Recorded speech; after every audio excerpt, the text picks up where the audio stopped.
Salut à tous les amis, on est en train de vivre un film à l'échelle mondiale, que ce soit pour la crypto-monnaie, mais aussi pour les marchés boursiers. On regarde ça tout de suite. Bon, par où commencer? C'est vraiment une dinguerie. Bon, le Bitcoin, ben voilà, il est à 78 000 dollars. On a craché encore dans la journée. Et comme tu peux le constater, on est en weekly, mais si je me mets en daily, on a une charte qui est plutôt dégueulasse, mais qui, lorsque tu compares au S&P 500, à tous les indices américains et même du monde entier, les Chinois, les Canadiens, tout ce que tu veux, le Bitcoin survit jusqu'à maintenant plutôt bien. Je te fais un petit détour sur le S&P 500, voilà, histoire de, comme tu peux le constater, on est descendu aux alentours de cette zone dont je te parlais, les 4825 points. Et on est venu la toucher, on a rebondi. On a rebondi pour une raison qui finalement n'aurait pas dû arriver. C'est une raison, je t'en parlerai juste après, parce qu'on a eu vraiment un film. On a eu vraiment un film. Pour un tas de raisons, si on break ce support, ça pourrait nous amener encore bien plus bas. Et honnêtement, c'est pas ce qu'on a envie de voir. Vis-à-vis de l'Ethereum, ben là, c'est l'hécatombe. Ben, carrément, on a brisé une espèce de support qui tient, mon gros. Dis-toi bien, depuis 2020. Depuis 2020, depuis le Covid, on a ce support qui a complètement cédé. Et maintenant, Ethereum est en chute libre. Il est descendu à 1400 dollars. Et pour l'instant, voilà, il y a vraiment rien qui le retient. Si on n'a pas un bon scénario qui se produit, on n'a pas une bonne nouvelle concernant les tarifs, concernant la guerre commerciale en général, ben voilà, c'est pas impossible dans un premier temps que l'Ethereum aille visiter les 1200 dollars. Bon, mais si on revient sur le BTC, ce que je peux te montrer si on se met en 4 heures, c'est que voilà, bon, le BTC a craché, on est bien d'accord, c'est catastrophique. Mais ce que tu peux constater, c'est qu'on a cette zone dont on parle depuis maintenant un certain moment, aux alentours du 13 mars 2024. On avait réalisé notre premier ATH en 2024. On avait touché les 73 000 dollars. Bon, et ça converge avec la zone dont je te parle régulièrement, qui est, je vais me mettre en grand, ce sera plus simple. Si tu traces ton Fibonacci, ça correspond pile poil, tu vois, à la zone des 0,382. Et historiquement, si tu fais le récap sur tous les cycles de Bitcoin, lorsqu'on vient piquer dans cette zone, ça va, mais ça commence à être très, très, très dangereux. Déjà en 4 heures, il faut commencer à faire ses bagages et à se barrer parce que ça annonce, voilà, après une clôture en daily, clôture en weekly, patin coup. Une exception qu'on a eue sur le BTC, c'était en 2021, suite au premier rallye de Bitcoin. On avait une correction qui avait été complètement catastrophique, comme tu peux le constater. On avait brisé les 0,382. Derrière, voilà ce qu'on a fait. On était passé des 41 000 dollars et on est descendu aux 28 840 dollars. Donc honnêtement, moi je vais pas réfléchir, je vais être honnête avec toi, puis voilà, j'ai toujours été transparent, donc je vais l'être encore une fois. Si on vient à clôturer en 4 heures en dessous des 73 000 sur le BTC, je vends tout ce que j'ai, et puis j'attendrai de voir un signe de retournement, un signe intéressant. J'essaierai pas d'attraper le bottom. Dans tous les cas, on en avait déjà parlé cet été et on avait fait plein de petits calculs ensemble où on jouait avec les vagues haussières et justement je vous montrais que c'était hyper important parce que ça changeait tes gains en sortie. Et ça aussi, ça limite tes pertes. Ça limite tes pertes. On avait fait plein de vidéos. Si ça t'intéresse, va sur ma chaîne. Je te l'ai pas sorti la semaine dernière, cette théorie. Donc voilà, tout est en train de sentir le roussi. Personnellement, j'ai toujours mes convictions. Mes convictions, elles me sont propres. Après, si on part en récession, on part en récession. Tu vois, le Bitcoin, il pourra pas suivre tout seul. Ça, c'est une certitude. Mais je suis têtu et j'ai envie de penser que on peut pas terminer le cycle de BTC avec cette charte, tu vois, d'autant plus qu'on a la alt season qui n'a pas finalement fait son travail, on n'a pas eu encore un déversement vers les altcoins, et ça, que tu le veuilles ou non, c'est un manque à gagner. Finalement, pour les baleines, c'est hyper facile de faire pumper des tokens à 10 millions de dollars, à 100 millions de dollars. Enfin bref, et donc pour te refaire un petit point sur le Bitcoin et ma situation qui m'est personnelle, encore une fois je me répète, mais si on vient à break ces 0,382, ça pourrait nous amener à aller bien plus bas, et voilà encore moins 25%, moins 30% sur le Bitcoin, en tout cas c'est ce qu'on avait eu en 2021. Honnêtement, voilà, moi j'ai encore un 30% sur tes altcoins. Je pense que ça peut être intéressant, voilà, de vendre et de racheter un peu plus bas, d'attendre de la confirmation. Parce que tu as des altcoins, des projets qui vont mourir. Tu as des projets qui vont mourir, qui ne peuvent pas se permettre de développer avec si peu de liquidité, avec si peu de valorisation pour leurs tokens. Et forcément, tu as des altcoins de ton portefeuille qui sont de très bonne qualité, avec des super fondamentaux, mais qui ne pourront pas se relever. Pour l'instant, c'est un scénario qui n'est pas encore arrivé. Le Bitcoin est plutôt résilient avec toutes les catastrophes qu'on voit autour de nous. Mais si le Bitcoin décide de venir titiller, hop, il nous fait une clôture en 1 heure, une clôture en 4 heures, là, moi, je fous le camp. Mais ça veut pas dire que j'y crois plus, les mecs, attention, hein, parce que finalement, si Trump, il n'est pas sorti sa dinguerie, tu vois, le Bitcoin, il était très bien lancé, on a des charts qui sont super.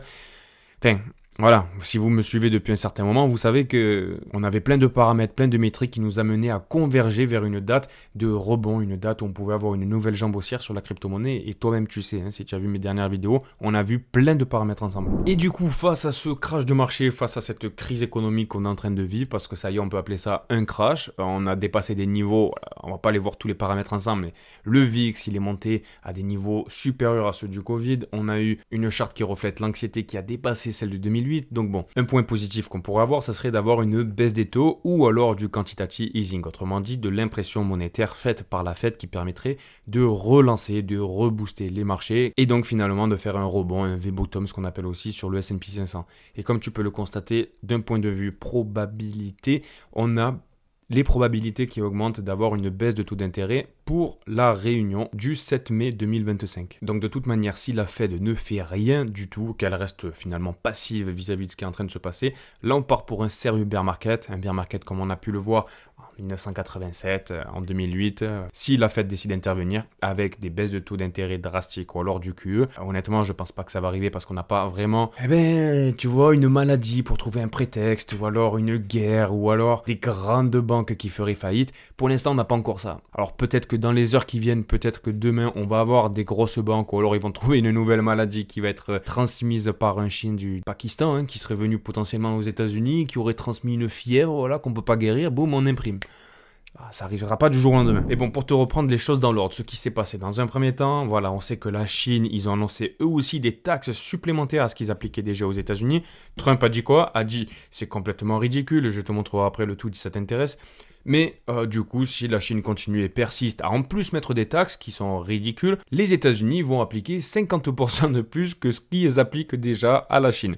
Et donc finalement, ça fait des trucs qui deviennent complètement risoires et qui, honnêtement, ne peuvent pas tenir. Honnêtement, ne peuvent pas tenir parce que, on va pas rentrer dans des calculs savants, mais finalement, Donald Trump, il sacrifierait son économie, du moins des grandes entreprises comme Apple, parce que Apple, ils produisent en Chine, ils passent par l'Irlande, et finalement, ils payent pas tant d'impôts que ça.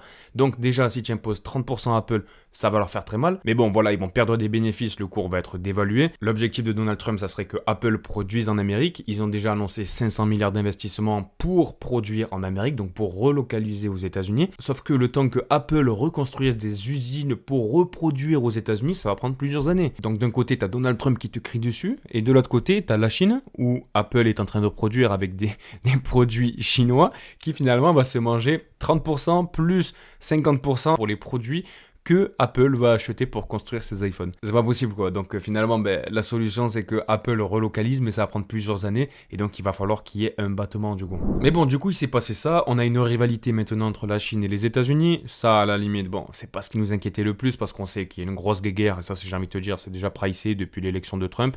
Mais on a l'Europe. On a l'Europe qui commençait à dire oui, nous aussi on va se venger en fonction de ce que va nous mettre Donald Trump, nous aussi on va mettre sur l'acier, on va taxer des Tesla, on va taxer Twitter.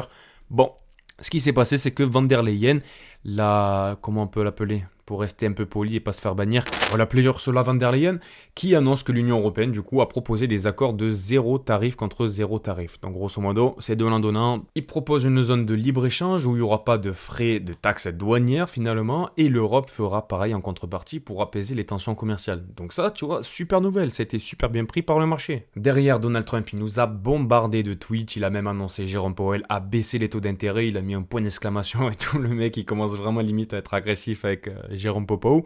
Ensuite, qu'est-ce qu'on a eu? La rumeur d'une suspension de 90 jours des tarifs douaniers qui est sorti, et pas uniquement par Coin Academy, peu cher, journal du coin, c'est sorti sur Fox News, tu vois, donc vraiment ça a été relayé de partout dans le monde entier. On a eu un gros rebond sur les marchés, les indices, le Bitcoin a même dépassé les 80 000 $, alors qu'on est descendu à 73-74. Dans la foulée, même pas une heure après, la Maison Blanche a annoncé que c'était une fake news, on repart au sud. Enfin bref, de mon côté, je me suis pas gêné, hein. J'étais derrière mon ordinateur, derrière mon téléphone, la notification au max, j'ai fait mes petits trades, j'étais content, ça m'a redonné un peu le sourire. Les Chinois ont essayé de négocier avec la Maison Blanche et Donald Trump, et directement il nous a fait un petit tweet où il a dit tous les pourparlers avec la Chine concernant les réunions qu'elle a demandées avec nous seront interrompus. Tu vois, lui il partage tout en temps réel, et grosso modo il a dit C'est soit demain vous supprimez les taxes de 34% supplémentaires que vous voulez appliquer aux États-Unis, soit on appliquera pour le neuf 50%. Donc ce sera la mort de plein d'entreprises qui n'ont pas le luxe qu'a Apple d'avoir des grosses marges sur son chiffre d'affaires. En parlant de quoi, jeudi, on aura l'IPC, donc l'indice des prix à la consommation, qui va nous refléter l'inflation des États-Unis. Normalement, elle devrait baisser. Avec Truflation, on voit qu'on a eu de grosses corrections. Actuellement, on est à 1,46% et on est descendu aux alentours des 1,3%. Et à peu près, on dit qu'on a 70 jours de retard, 70 jours de latence entre cette inflation, cette charte que tu as sous tes yeux et les chiffres qui sont annoncés par la Fed. Bon, et du coup, si tu remontes 70 jours en arrière, voilà, on devrait avoir une inflation qui diminue. À combien est-ce qu'elle va être? Ça, ben écoute, on le verra ensemble. Mais grosso modo, même les analystes financiers annoncent 2,6%. Le marché s'attend à avoir une baisse de 0,2% vis-à-vis de l'inflation. Et ça pourrait aller dans le bon sens pour une potentielle baisse des taux d'intérêt. Mais c'est vrai que si elle n'arrive pas en mai, ben ça va pas arranger la mayonnaise. Ensuite, on continue avec quelque chose d'un petit peu plus doux qui va te calmer tes frisettes là qui sont apparues à cause du marché de la crypto-monnaie ces derniers temps. On a le lancement du meme coin de Conor McGregor qui se prend un KO technique. Alors voilà, ben il a essayé de lancer des fonds pour lancer son token réel. Voilà, bon, finalement, il s'est dit pourquoi pas gagner un peu des cacahuètes, hein, tout le monde le fait. Bon, et bien face à cet échec, parce que ça commence à un peu s'estomper cette histoire de meme coin là, un remboursement intégral a été annoncé pour les investisseurs du projet. Écoute, ça c'est une bonne chose parce qu'après Donald Trump, sa femme, le président du Congo, je sais pas quel pays, à un moment donné, il faut que ça s'arrête, quoi. Et il semblerait bel et bien que ça y est, les gens ont compris, en tout cas, pour ce mois d'avril, hein, mais à un moment donné, ça reviendra, hein, forcément. On continue avec cette news qui est sortie, cette fake news, hein, j'ai envie de te dire d'ailleurs, qui est sortie vis-à-vis du fait que on allait avoir 90 jours de pause, qui a été relayé par des chaînes de télévision, qui a été relayé par tout le monde. On a eu 2000 milliards de dollars qui ont été perdus en 10 minutes à cause de cette fake news sur les tarifs douaniers. Ils se sont dit, ça y est, on repart à 90 000 dollars, et puis finalement, ben non, fake news, et c'est reparti. Ensuite, une nouvelle qui est passée plutôt inaperçue dans cette correction, parce que maintenant les yeux sont rivés sur Donald, c'est le hash rate et la difficulté de minage qui a atteint un sommet historique depuis la création de Bitcoin. Donc depuis 16 ans, on n'a jamais eu un taux de minage, un taux de hash rate, pardon, qui est aussi important. Et en général, voilà, ça c'est des bonnes datas, mais bon, le Bitcoin ne pourra pas repartir tant qu'on aura une correction moins 30% sur le S&P 500, quoi, c'est pas possible. Ensuite, dans un récent trade, du coup, je t'ai repartagé les pays et leur état finalement vis-à-vis des États-Unis, ceux qui se sont déclarés. On a Taïwan, on a l'Inde, on a le Vietnam, qui du coup ont accepté de baisser leurs taxes, les baisser à zéro les frais. Et puis on a des petits pays en soum-soum qui essaient de trouver des accords de libre-échange aussi, comme l'Argentine. Donc de toute manière, on va suivre ça de près ensemble, je serai toujours là sur Twitter ou sur YouTube mon gros. Et sinon, pour te refaire un petit point du coup sur la charte Other qui représente le market cap des plus grandes crypto-monnaies, excluant le top 10 finalement, qui est très représentatif des altcoins et de ton portefeuille, hein, parce que comme tu peux le constater, je ne sais pas où est-ce que tu as acheté, mais si tu as acheté au top, actuellement, en moyenne, voilà, on est à moins 58%. Si je ne dis pas de bêtises, ouais, on est allé à un petit peu moins. On est allé à, ouais, on peut dire moins 60%. Si tu regardes le premier rallye qu'on avait eu lors de notre précédent bull run en 2021, ce que tu peux constater, c'est que depuis le plus haut, lorsqu'on a eu la correction du Bitcoin, jusqu'au plus bas, on a fait moins 69%. Moins 69%.